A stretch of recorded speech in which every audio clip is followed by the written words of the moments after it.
We finally got a Heroquest production update, but first, let's look at Hasbro's silence. It seems like Hasbro's been silent about the new Heroquest release ever since the HasLab campaign on Hasbro Pulse ended. That was around November 6th when they posted the thank you tweet. The last update they had on the Avalon Hill website was Roger's Hall, and that was October 21st.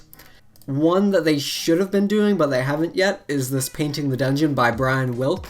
I didn't cover this, I don't think, yet, but he was supposed to be painting up all the dungeon terrain, as you can see. I cannot wait to share with you what I tackle next, and I'm excited to get these into your hands so you can have as much fun with them as I have. So I was expecting, maybe monthly updates of painting terrain, but apparently not, as of right now. They even released a whole card game and barely anybody knew about it. They did send information to a couple different board game websites, but then from that they used word of mouth marketing, similar to how they've been treating the main Heroquest game. Well, let's look at the update. First of all, they had posted this tweet, actual footage of the Heroquest team right now, hashtag posts are coming.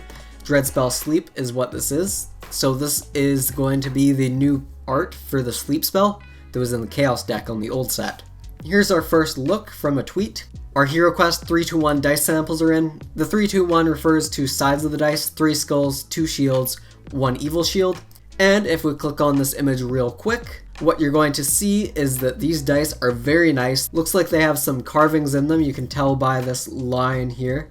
So it's not just completely flat. And you can see the symbol of evil as well on this side. Sadly, it doesn't look like an evil bunny anymore, but anybody who's known the old set will know that it's the evil bunny. One thing that people might not like is that the red movement dice, they have white numbers on them instead of gold. But if you're really that concerned about it, I think you could probably use gold paint or gold Sharpie to color it like the old ones. And us backers got an email as well. On March 11th, 2021, we finally got our first production update for Heroquest.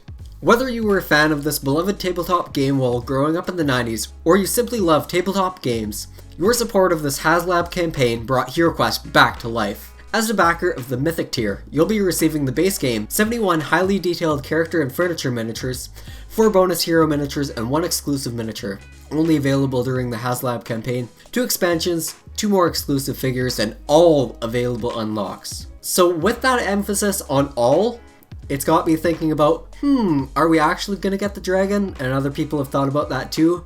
But I think that all available ones just means the ones that we actually got to the money amount, all the ones that are yellow on the website, which would exclude the other gargoyle design and the dragon, which sucks, but oh well. And here's an image of the dice that we saw in the tweet, as well as the gargoyle and barbarian. I really wish that this JPEG had more pixels, but that's alright, I guess. At the very bottom here, what it says is that color for physical inspection purposes only. Actual product may vary. And what you can see here is the gargoyle, this one, our barbarian, so you can also tell the size difference, and I compared with my two. That's about equal to the height difference between the gargoyle and barbarian. In the very background you can see what looks like the wizard. This guy is shorter, so I'm guessing that's going to be the dwarf. Elf maybe over here? I can't tell what that one is, it's just a blur. A day later on Twitter, Hasbro posted a higher resolution of this image, so we can actually examine it in proper detail instead of staring at tiny pixels. What you can notice is that the gargoyle has a lot of cracked stone texture on him, which is good because the old one was smooth and we had to fake it with paint and a sponge.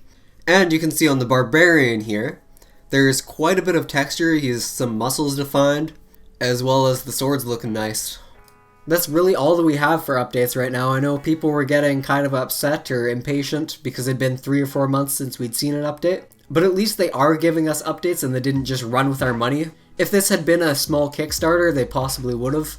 I've seen that happen time and time again. But yeah, because it's Hasbro, they didn't do that. Thank you everyone so much for watching this video. If you liked it, please do give me a like and a sub because that really helps me out. And I'll see you all in my next video. Goodbye.